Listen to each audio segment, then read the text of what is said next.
मेरे प्यारे देशवासियों, नमस्कार।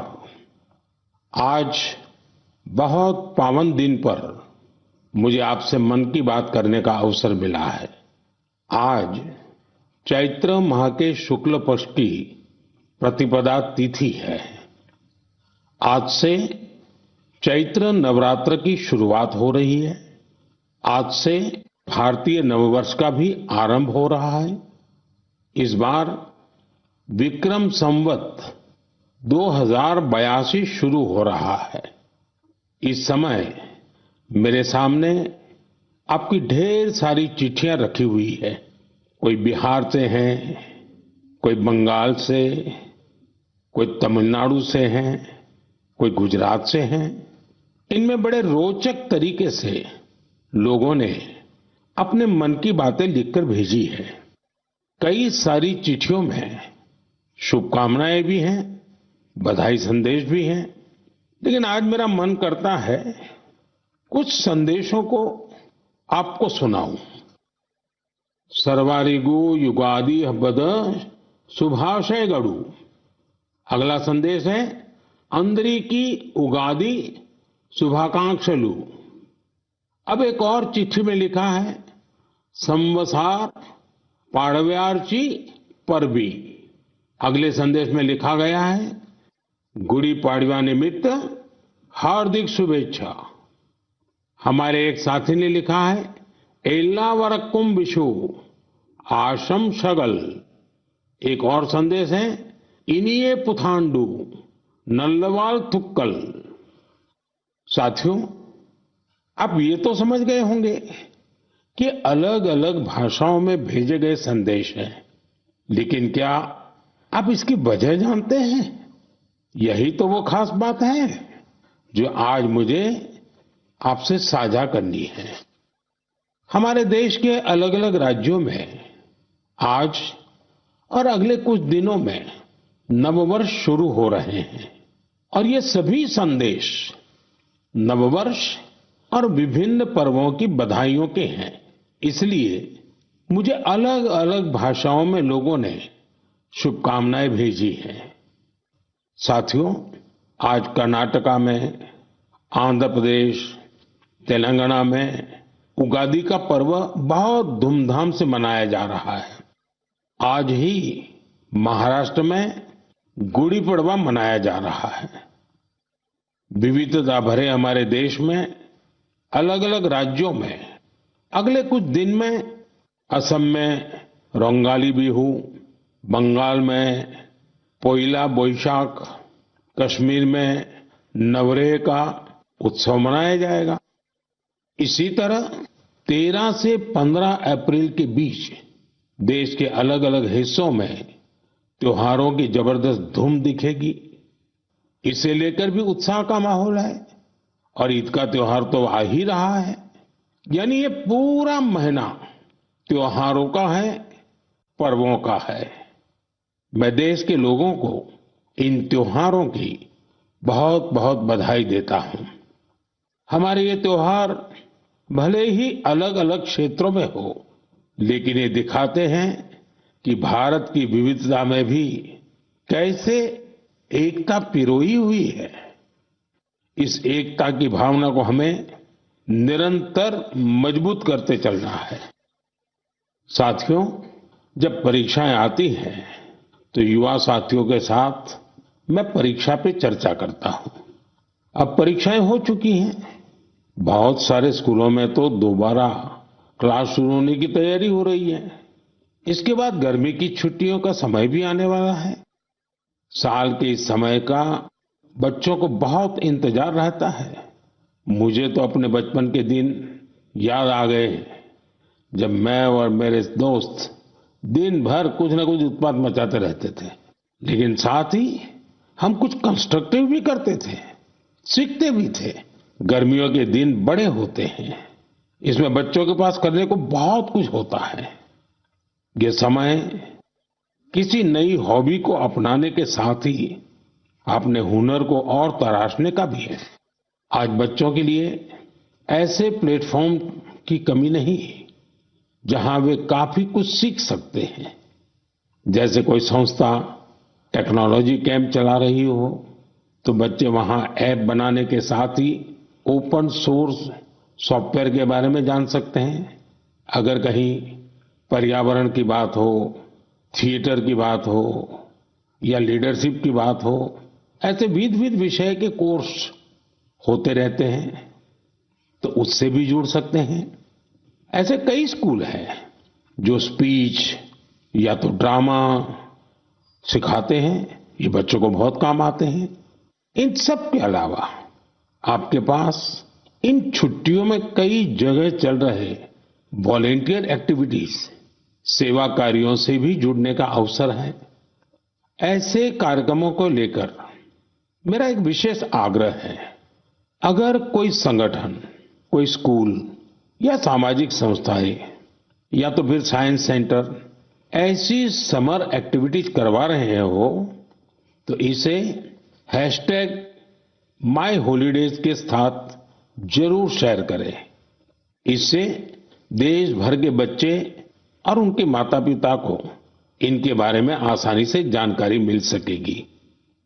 मेरे युवा साथियों, मैं आज आपसे माय भारत के उस खास कैलेंडर की भी चर्चा करना चाहूंगा जिसे इस समर वेकेशन के लिए तैयार किया गया है।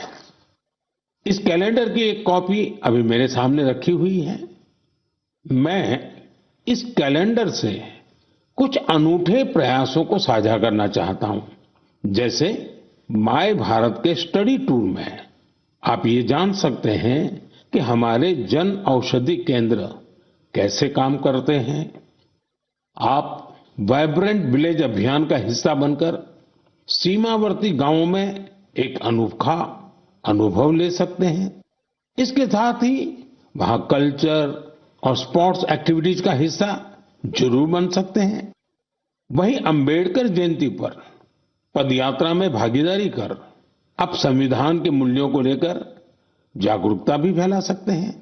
बच्चों और उनके माता पिता से भी मेरा विशेष आग्रह है कि वे छुट्टियों के अनुभवों को #हॉलिडे मेमोरीज के साथ जरूर साझा करें। मैं आपके अनुभवों को आगे आने वाली मन की बात में शामिल करने का प्रयास करूंगा। मेरे प्यारे देशवासियों, गर्मी का मौसम शुरू होते ही शहर शहर, गांव गांव पानी बचाने की तैयारियां भी शुरू हो जाती हैं। अनेक राज्यों में वाटर हार्वेस्टिंग से जुड़े कामों ने, जल संरक्षण से जुड़े कामों ने नई तेजी पकड़ी है। जल शक्ति मंत्रालय और अलग अलग स्वयंसेवी संस्थाएं इस दिशा में काम कर रही हैं। देश में हजारों कृत्रिम तालाब, check dam, borewell recharge, community soak pit का निर्माण हो रहा है। हर साल की तरह इस बार भी कैच द रेन अभियान के लिए कमर कस ली गई है। ये अभियान भी सरकार का नहीं बल्कि समाज का है, जनता जनार्दन का है। जल संरक्षण से ज्यादा लोगों को जोड़ने के लिए जल संचय जन भागीदारी अभियान भी चलाया जा रहा है। प्रयास यही है कि जो प्राकृतिक संसाधन हमें मिले हैं उसे हमें अगली पीढ़ी तक सही सलामत पहुंचाना है। साथियों, बारिश की बूंदों को संरक्षित करके हम बहुत सारा पानी बर्बाद होने से बचा सकते हैं। पिछले कुछ सालों में इस अभियान के तहत देश के कई हिस्सों में जल संरक्षण के अभूतपूर्व कार्य हुए हैं। मैं आपको एक दिलचस्प आंकड़ा देता हूं। पिछले 7-8 साल में नए बने टैंक, पॉन्ड और अन्य वाटर रिचार्ज स्ट्रक्चर से 11 बिलियन क्यूबिक मीटर, उससे भी ज्यादा पानी का संरक्षण हुआ है।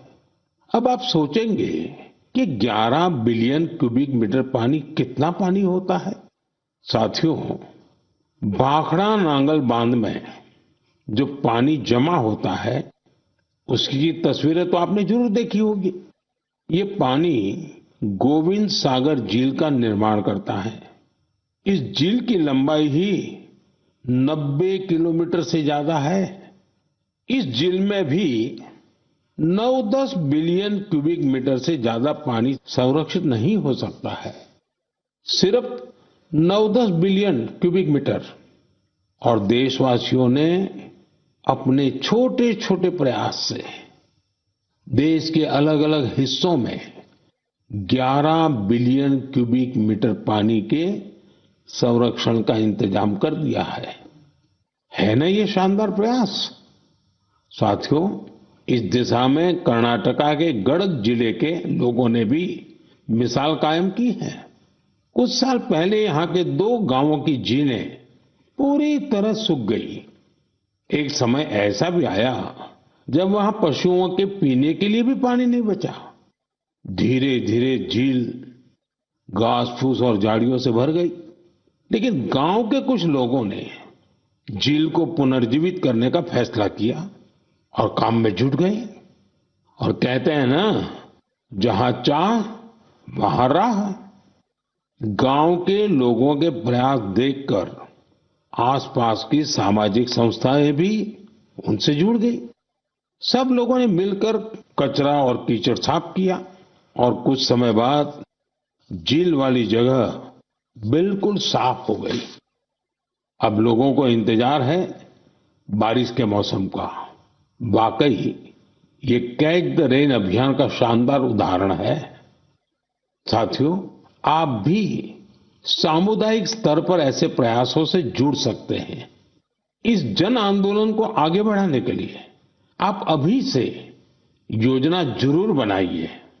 और आपको एक और बात याद रखनी है, हो सके तो गर्मियों में अपने घर के आगे मटके में ठंडा जल जरूर रखिए। घर की छत पर या बरामदे में भी पक्षियों के लिए पानी रखिए। देखिएगा, ये पुण्य कार्य करके आपको कितना अच्छा लगेगा। साथियों, मन की बात में अब बात हौसलों के उड़ान की, चुनौतियों के बावजूद जज्बा दिखाने की। कुछ ही दिन पहले संपन्न हुए खेलो इंडिया पैरा गेम्स में एक बार फिर खिलाड़ियों ने अपनी लगन और प्रतिभा से सबको हैरान कर दिया। इस बार पहले से ज्यादा खिलाड़ियों ने इन खेलों में हिस्सा लिया। इससे पता चलता है कि पैरा स्पोर्ट्स कितना पॉपुलर हो रहा है। मैं खेलो इंडिया पैरा गेम्स में हिस्सा लेने वाले सभी खिलाड़ियों को उनके शानदार प्रयासों के लिए बधाई देता हूं। हरियाणा, तमिलनाडु और यूपी के खिलाड़ियों को पहला, दूसरा और तीसरा स्थान हासिल करने के लिए शुभकामनाएं देता हूं। इन खेलों के दौरान हमारे दिव्यांग खिलाड़ियों ने 18 राष्ट्रीय रिकॉर्ड भी बनाए, जिनमें से 12 तो हमारी महिला खिलाड़ियों के नाम रहे। इस बार के खेलो इंडिया पैरा गेम्स में गोल्ड मेडल जीतने वाले आर्म रेसलर जॉबी मैथ्यू ने मुझे चिट्ठी लिखी है। मैं उनके पत्र के कुछ हिस्से को पढ़कर सुनाना चाहता हूं। उन्होंने लिखा है, मेडल जीतना बहुत खास होता है, लेकिन हमारा संघर्ष सिर्फ पोडियम पर खड़े होने तक सीमित नहीं है। हम हर रोज एक लड़ाई लड़ते हैं। जीवन कई तरीके से हमारी परीक्षा लेता है। बहुत कम लोग हमारे संघर्ष को समझ पाते हैं। इसके बावजूद हम साहस के साथ आगे बढ़ते हैं। हम अपने सपनों को पूरा करने में जुटते हैं।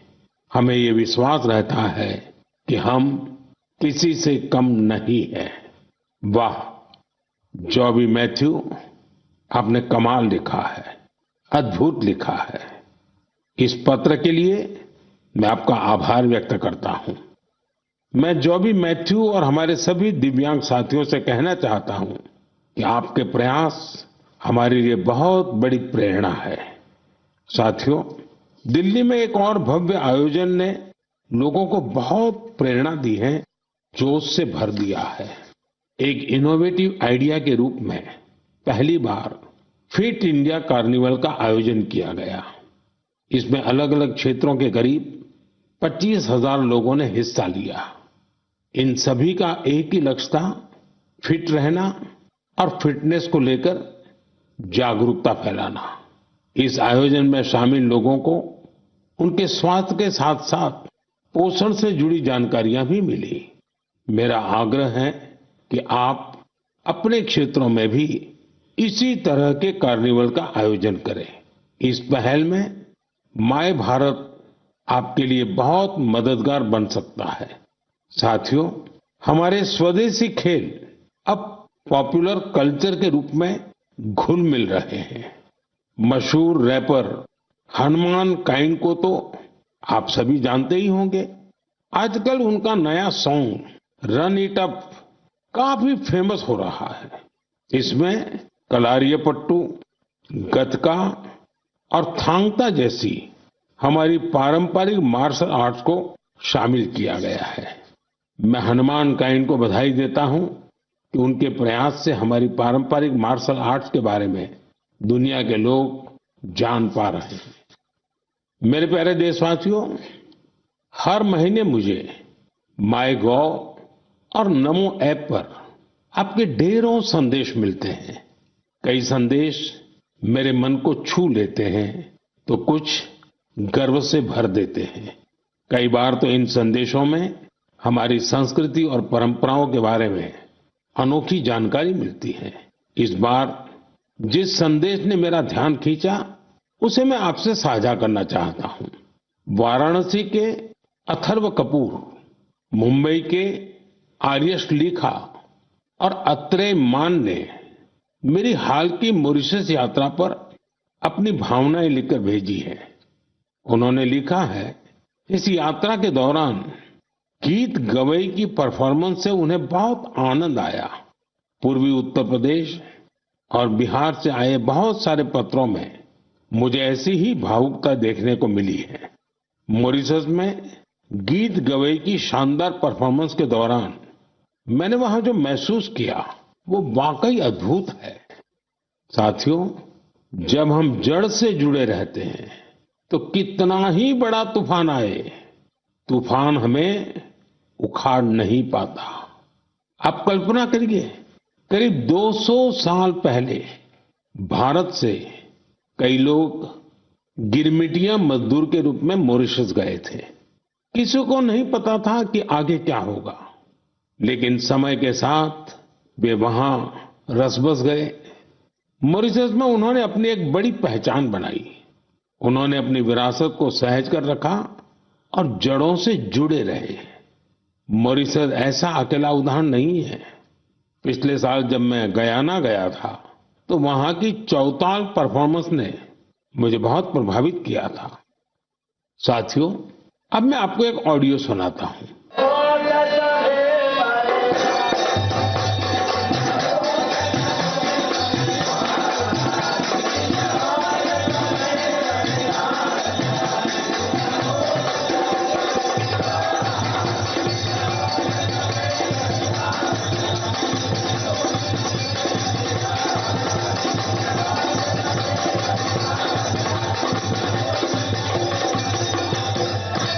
आप जरूर सोच रहे होंगे कि ये तो हमारे देश के किसी हिस्से की बात है, लेकिन आपको यह जानकर हैरानी होगी कि इसका संबंध फिजी से है। यह फिजी का बहुत ही लोकप्रिय फगवा चौताल है। ये गीत और संगीत हर किसी में जोश भर देता है। मैं आपको एक और ऑडियो सुनाता हूं।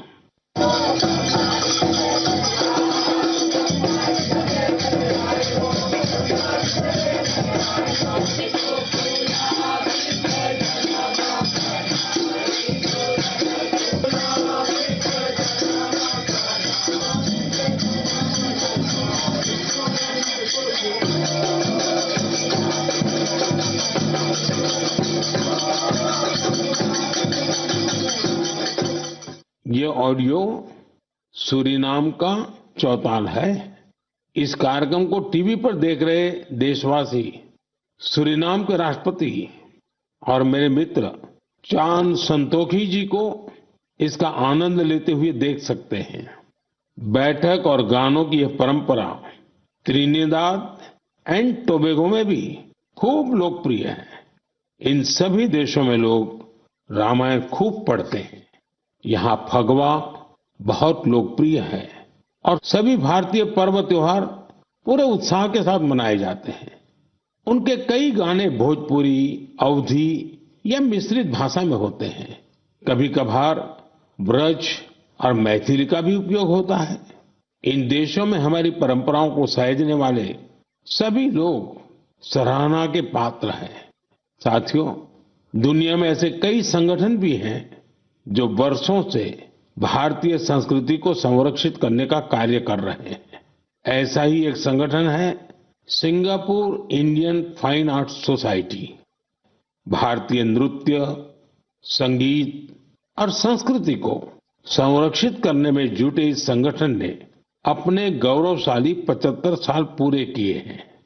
इस अवसर से जुड़े कार्यक्रम में सिंगापुर के राष्ट्रपति श्रीमान थरमन शनमुगारत्नम जी गेस्ट ऑफ ऑनर थे। उन्होंने इस ऑर्गेनाइजेशन के प्रयासों की खूब सराहना की।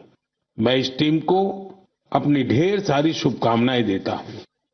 साथियों, मन की बात में हम देशवासियों की उपलब्धियों के साथ ही अक्सर सामाजिक विषयों को भी उठाते हैं।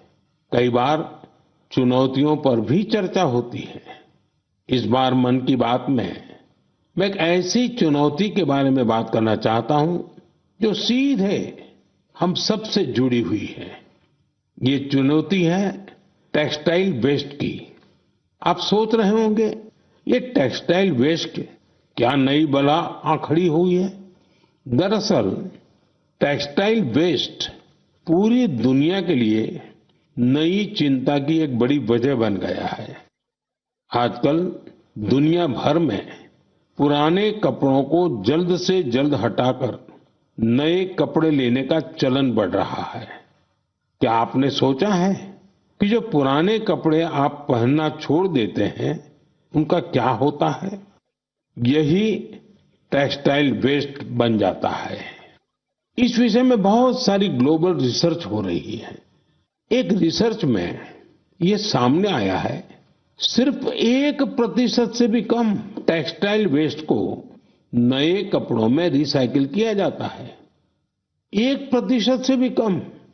भारत दुनिया का तीसरा ऐसा देश है जहां सबसे ज्यादा टेक्सटाइल वेस्ट निकलता है। यानी चुनौती हमारे सामने भी बहुत बड़ी है। लेकिन मुझे खुशी है कि हमारे देश में इस चुनौती से निपटने के लिए कई सराहनीय प्रयास किए जा रहे हैं।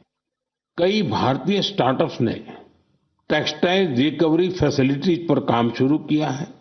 कई ऐसी टीमें हैं जो कचरा बीनने वाले हमारे भाई बहनों के सशक्तिकरण के लिए भी काम कर रही हैं। कई युवा साथी सस्टेनेबल फैशन के प्रयासों में जुड़े हैं। वे पुराने कपड़ों और जूते चप्पलों को रिसाइकल कर जरूरतमंदों तक पहुंचाते हैं। टेक्सटाइल वेस्ट से सजावट की चीजें, हैंडबैग, स्टेशनरी और खिलौने जैसी कई वस्तुएं बनाई जा रही हैं। कई संस्थाएं आजकल सर्कुलर फैशन ब्रांड को पॉपुलर बनाने में जुटी हैं। नए नए रेंटल प्लेटफॉर्म भी खुल रहे हैं जहां डिजाइनर कपड़े किराए पर मिल जाते हैं। कुछ संस्थाएं पुराने कपड़े लेकर उसे दोबारा उपयोग करने लायक बनाती हैं और गरीबों तक पहुंचाती हैं। साथियों, टेक्सटाइल वेस्ट से निपटने में कुछ शहर भी अपनी नई पहचान बना रहे हैं। हरियाणा का पानीपत टेक्सटाइल रिसाइकलिंग के ग्लोबल हब के रूप में उभर रहा है। बेंगलुरु भी इनोवेटिव टेक्स सॉल्यूशंस से अपनी एक अलग पहचान बना रहा है। यहाँ आधे से ज्यादा टेक्सटाइल वेस्ट को जमा किया जाता है, जो हमारे दूसरे शहरों के लिए भी एक मिसाल है। इसी प्रकार तमिलनाडु का तिरुपुर वेस्ट वाटर ट्रीटमेंट और रिन्यूएबल एनर्जी के माध्यम से टेक्सटाइल वेस्ट मैनेजमेंट में जुटा हुआ है।